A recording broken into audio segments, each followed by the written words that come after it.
Coming up next on this edition of In the City. After the season was canceled last year because of COVID, Miracle League is back. Join us for the exciting opening day. Also, an exciting new golf program is coming to Bloomfield Links. Plus, the amount of development in Murfreesboro significantly impacts our stream water. The Stormwater Department, along with CityTV producer Steve Burris, produced a video called State of Our Streams. And the Youth Leadership Rutherford program holds its 2021 graduation ceremony. We'll tell you all about those stories and more coming up right now on this edition of In the City.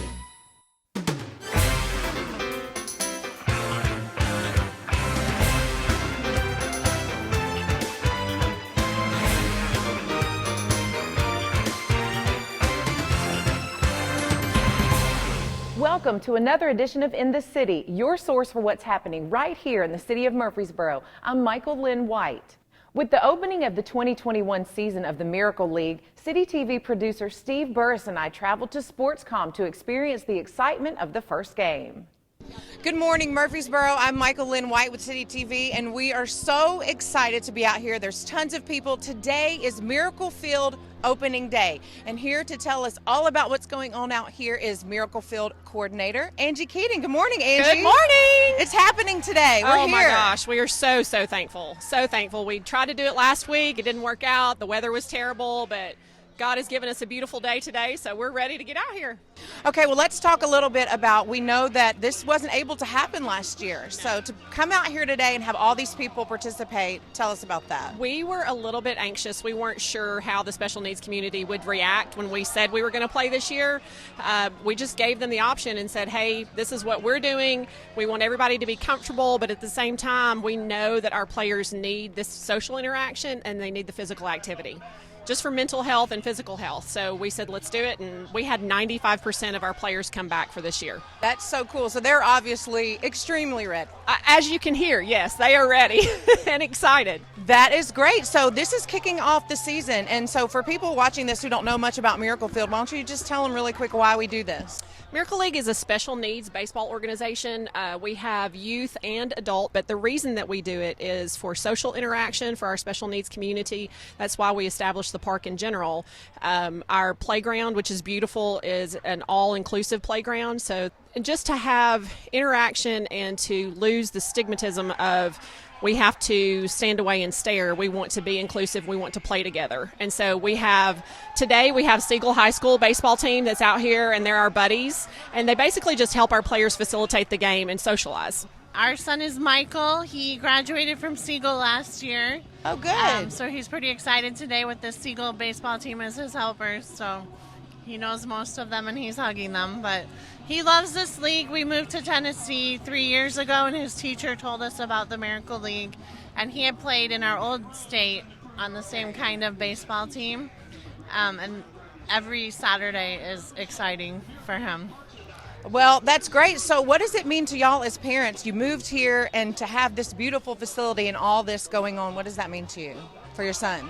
Yeah, we think it's awesome, just the fact that, you know, even the least, if you will, the special needs children have something to bring community together. And that's what's so awesome about, like, having even the sponsor baseball team or organization come in and help be best buddies. It's really a great thing for community. And in our opinion, that's what it's all about.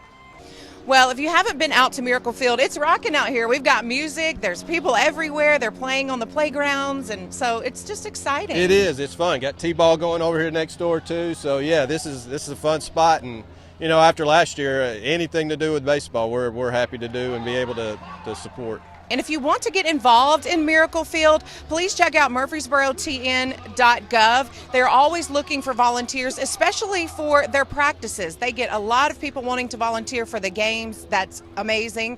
But they say that they really need people to come out and help with their practices. Thanks to the Scott Stallings Kids Play Free program, anyone 18 and under can play for free at Bloomfield Links.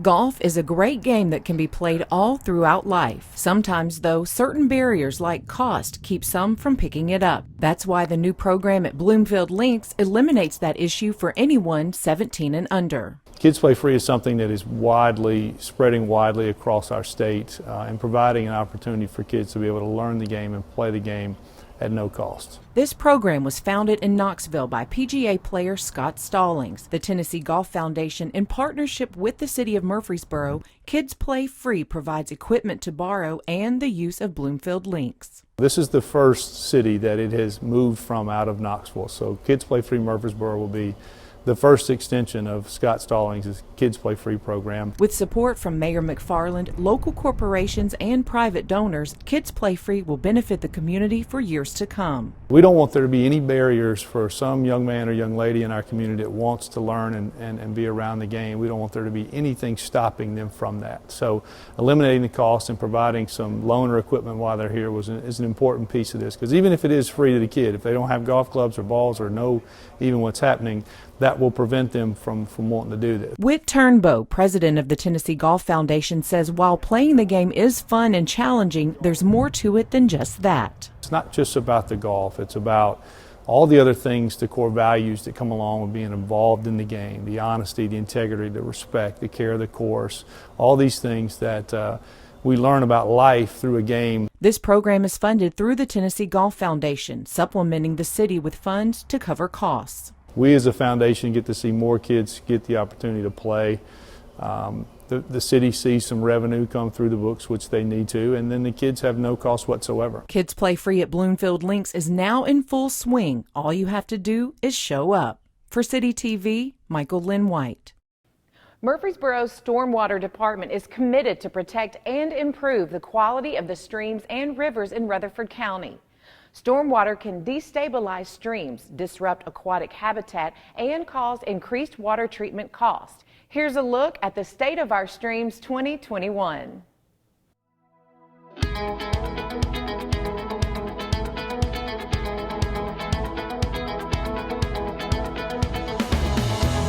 Our streams and waterways are all around us, draining the land we live on, giving habitat to fish and aquatic life, and providing a drinking supply. Some of us only know these streams by the signs we see on the bridges we cross, like Puckett Creek and Sinking Creek. Others may share a view of these streams with a blue heron on a morning greenway walk. And some may even feel the splash of water on their arms as they guide a kayak through ripples in the summer. No matter how you know our streams and rivers, they are a valuable resource for everyone. The Murfreesboro Stormwater Program not only ensures the quality of stormwater runoff to our streams, but strives to improve the quality of water in our local streams.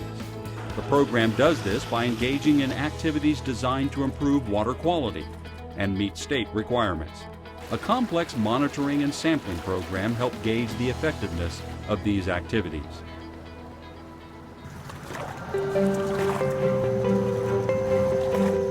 Murfreesboro has around 139 miles of waterway in its urban growth boundary. These waterways range from small tributaries and intermittent streams to large rivers like the Stones River. Around 28.5 miles or 9 stream segments are impaired for reasons such as siltation, pathogens, alteration in stream side cover, habitat alteration, and nutrients. Part of the West Fork Stones River, Sinking Creek, Bear Branch, and Hoover Swamp of Black Fox wetlands are classified exceptional streams, meaning they have an important ecological value, though some exceptional streams can be impaired.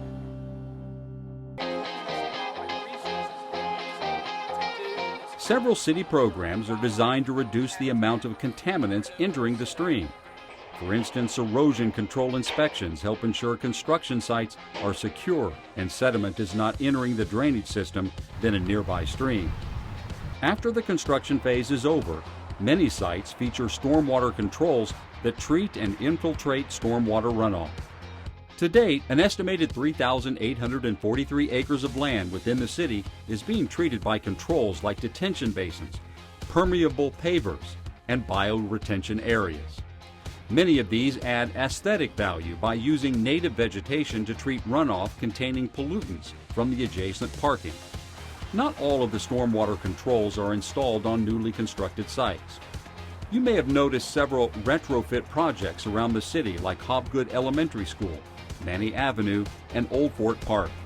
Drainage ways retrofitted in Old Fort Park not only look better, but treat runoff more effectively.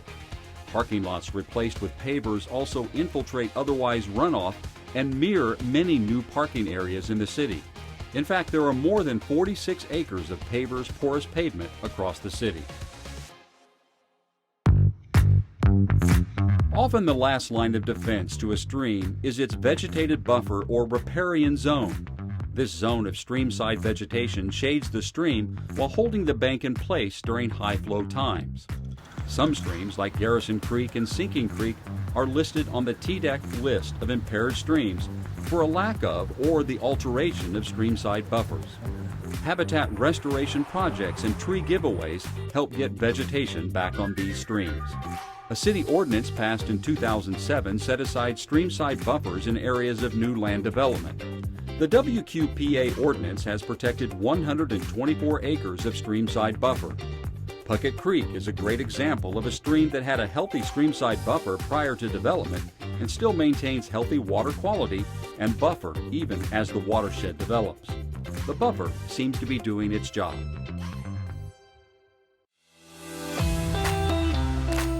Streamsides are not the only place vegetation is important.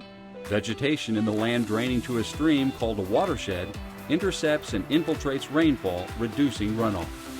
For this reason, staff studies the amount of tree canopy and imperviousness or hard surfaces in every watershed. Watersheds with high imperviousness and low vegetation coverage are prioritized for adding trees and replacing hard surfaces like unused parking lots with vegetated spaces and areas. As an example, the Sinking Creek watershed is estimated to be 36% impervious and only 18% tree canopy coverage.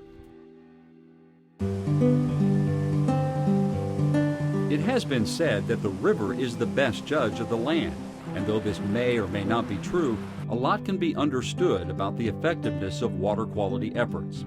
This is why staff walk miles of stream yearly, screen a part of the city's 700 stormwater outfalls, and sample for various parameters.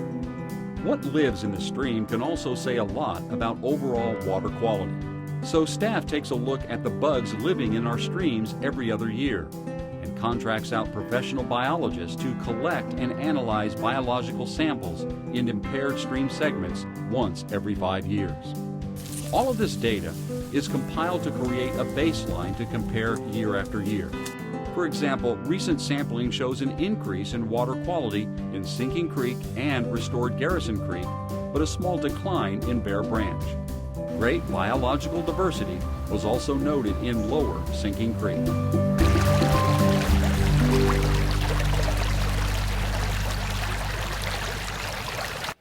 Even through COVID, the Youth Leadership Rutherford program thrived. The 2021 class looks back at a year of challenges and opportunity. It has been a labor of love to get to where we are this evening. Going strong since 1995, the Youth Leadership Rutherford program helps high school seniors develop leadership skills and learn about culture, the arts, and business in their community in a year-long program. I think it helps develop our leaders in the community, and it helps people to get involved and to know where their passion lies so that they can find something that they can really truly get involved with and be passionate about. 27 seniors recently graduated the program at a ceremony at the Rutherford County Chamber, where each participant was asked to give a short speech about their experience. I'm so grateful to have had the opportunity. Central Magnet student Lizbeth Lozano will attend Yale University in the fall on a full ride scholarship. She credits Youth Leadership Rutherford in helping her with the application process. Someone came in, she told us about how to tell where we come from and where we grew up, and that helped me as I was writing scholarship essays and college essays, because I just took what she said and used it, put it into practice in all of my college essays, and I think that really helped me as I was applying to college. Youth Leadership Rutherford is facilitated by the Leadership Rutherford Program for Adults and Rutherford Works. For more information, including how to apply, visit rutherfordchamber.org. For CityTV, Michael Linn White. Murfreesboro City Schools Extended School Program has partnered with Drone Legends, a drone-themed STEM education program that prepares kids for the 21st century. The owner and founder made a special trip to spend with us to explain this program. Murfreesboro City Schools Extended School Program has partnered with Drone Legends, a drone-themed STEM education program that prepares kids for the 21st century. The owner and founder made a special trip to spend with the kids and explained this program. I've come from Philadelphia. I've come from actually right outside of Philadelphia in South Jersey. I'm the owner of Drone Legends.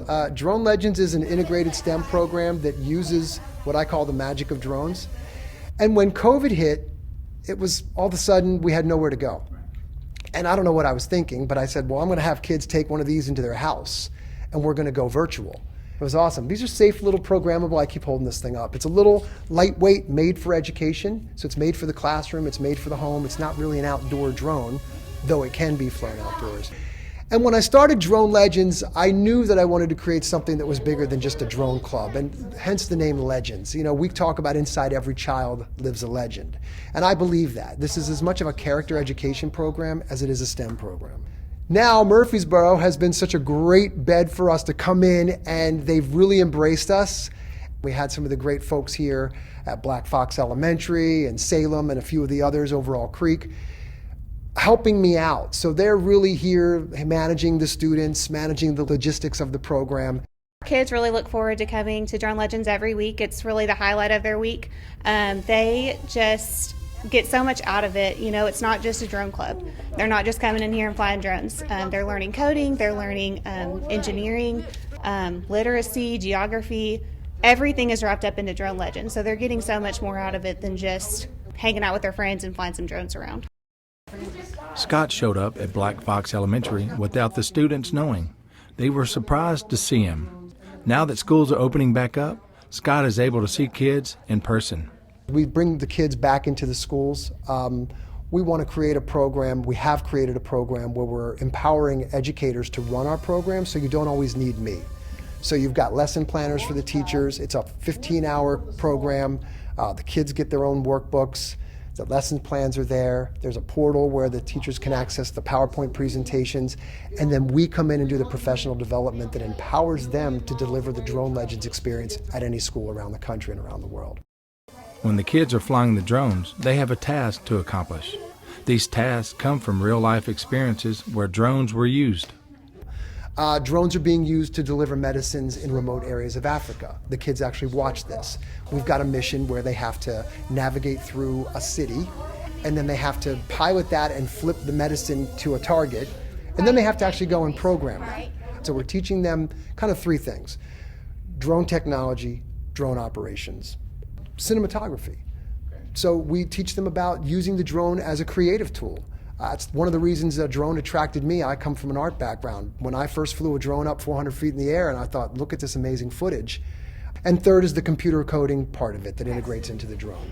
So it's kind of those three pillars, all supported by what we call social emotional learning. We're all about be legendary. We're just so excited to get the word out about this program to our community and let them see what we're doing in ESP across the district. We're just so dedicated to making sure our kids get experiences, real world experiences that they can take with them after they leave elementary school.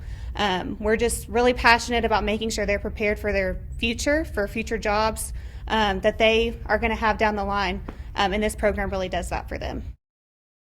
The City of Murfreesboro's Assistant City Manager addressed the City Council at a workshop meeting at Murfreesboro Municipal Airport to review the solid waste ordinance revisions and fees. The landfill is proposed to be full in 10 years, which means the city's trash will have to be transported out of the county. These fee increases will help recoup some of the cost. This was just some pictures of some of the things we've seen out on our brush and limb pickup, curbside pickup service. Not so good practices, just to identify and show you all kind of the challenges that the drivers meet day to day. They're trying to pick this stuff up with a clamshell, knuckle boom. Some of these things are not conducive to picking up with that apparatus. It takes extra work to pick those up, I guess is what I'm trying to say. The last time we met about this, we had talked about prohibiting loose grass clippings. I think the middle compromise we came in was that we would still allow it, but we would start charging a fee for it. So we are proposing that if it's bagged, it's free. If it's not bagged, it's loose, you're going to pay. We are going to want leaves bagged up between 1st of February through the end of September. From October 1st through January 31st, those can be left loose at the curbside.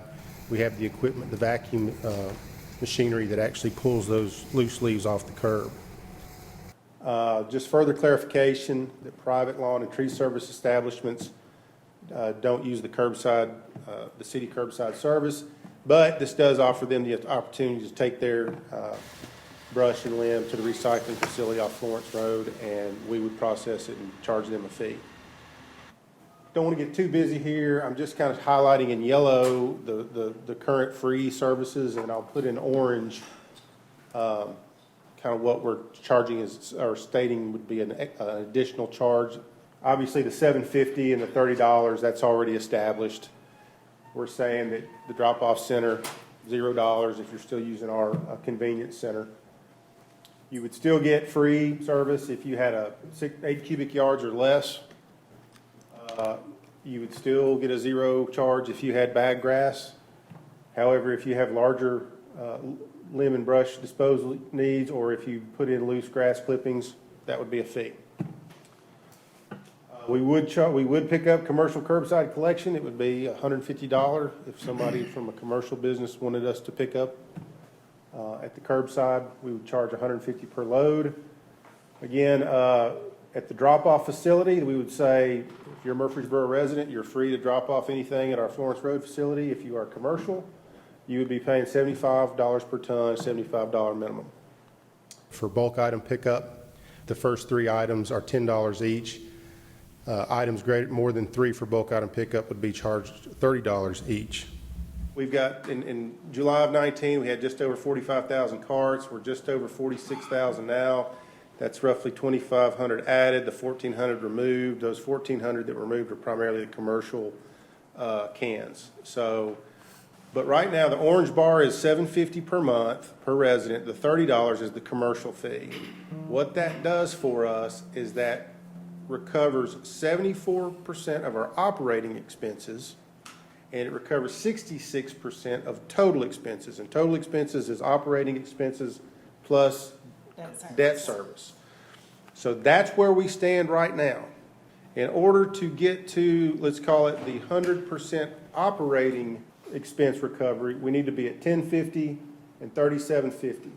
We still don't recover total expenses, but we're at 101% of operating. If we wanted to recover everything, total expenses, and this actually has some new debt on it, we need to be at $13.50 and $40. So that just gives you an idea of where we are from a recovery standpoint. Murfreesboro Emergency Communications Supervisor Elizabeth Stubblefield has been named 2021 Public Safety Telecommunicator of the Year for her selfless actions, dedication, and hard work. Stubblefield takes pride in her work and is always willing to step in and help when needed. Stubblefield is a 4-year employee with the Emergency Communications Center. As a supervisor trainer, she prepares for the unpredictable and teaches trainees the standard operating procedure, but also techniques for worst-case scenarios. Mayor Shane McFarland honored Stubblefield during the reading of a proclamation recognizing April 11th through 17th as National Public Safety Telecommunicators Week at the City Council meeting on April 8th. The Murfreesboro Police Department and the Murfreesboro Fire Rescue Department honor those who are making a difference behind the scenes with this tribute video.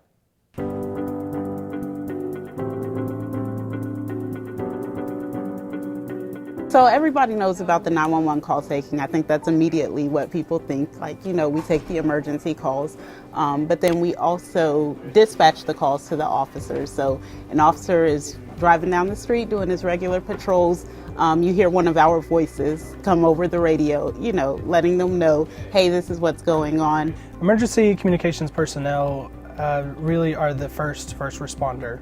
They're the ones that when they call us, they're calling us from probably what may be the worst day of their life. We're the ones that answer those calls for emergency services, also non-emergency. So we're the ones that take the calls, get all the information, officer safety information, location information, whatever they need to classify the call and to get the appropriate units to respond in, whether that be police, fire, or medical.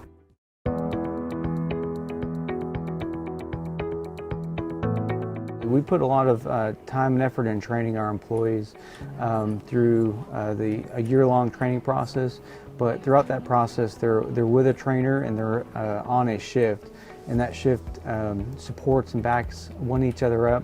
Every call that comes into this communication center, whether it's emergency or non-emergency, is generally anywhere between 2 to 4 people working that same call in different aspects of that public safety response.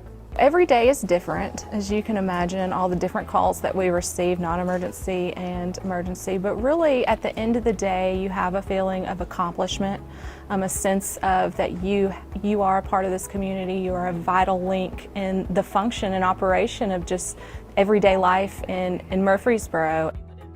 When I first applied, I just thought the job sounded cool. I was like, oh, taking 911 calls, awesome. And I had no idea everything that went into it. Actually, as I went through the process of getting hired, and it's a long process, as it should be, I began to realize everything that goes into this job, everything that's required of a telecommunicator. I have a history throughout my family, them serving, whether it be military, Navy. My aunt's a fire marshal. My uncle is a sergeant in Memphis. So being around them, seeing them how they make an impact in their community and how people love them, I found that was something that I could look up to and potentially be myself. My biggest reason for why I wanted to serve in emergency communications was because I wanted to be able to make a difference in my community. And this was one way that I knew that I could do, and a great way to be able to serve anyone, whether they're a citizen of Murfreesboro or they're just passing through on their way to Florida and something happens. So it's something that I had thought about for a long time, and I'm really glad to be here. Teamwork is important in emergency communications because without the support of each other, there's no way we could do this job. There are times when we do have to work as individuals, as far as when we're taking phone calls or dispatching on the radio, but when we have a major incident, it takes the whole collaborative effort of the team to successfully complete getting all the resources out that need to be sent out to whoever needs help. I definitely couldn't imagine doing this job without teamwork. It's times where it seems like you're starting to get stressed out from stuff, whether you're on the radio or it's a lot of calls coming in. And I feel like a lot of the people around here sense that, and then that's when they start to show support without you even having to ask for it.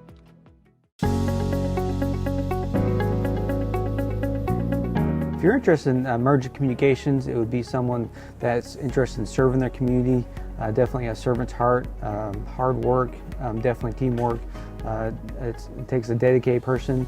A lot of hours goes into training, and it's a 24/7 position, so it's very demanding and rewarding at the same time. Well, I'm definitely going to start out by telling them it's not for the weak-minded, because it's a strong thing to be able to have to help people in their worst times of their day. As you can imagine, this isn't an easy job. It's not a job for the faint of heart. Obviously, we aren't seeing things, but we definitely hear them. So it takes a special person to be able to come into this role and really perform efficiently and effectively. Street Department crew leader Carson Elders is named STARS Award recipient. Elders recently shared his chainsaw expertise with over a dozen Parks and Recreation employees by designing and leading a day-long chainsaw safety training class. Carson went out of his way to demonstrate the safety course, and he was a great instructor. Well, that's it for this edition of In the City. As always, for more information about the city of Murfreesboro or any of the stories you've seen here, you can always visit our website at www.murfreesborotn.gov. And if you want to see any of the stories that you've seen today or catch up on some of the latest city news, you can always visit the City of Murfreesboro's YouTube channel. I'm Michael Linn White, and until next time, we look forward to seeing you in the city.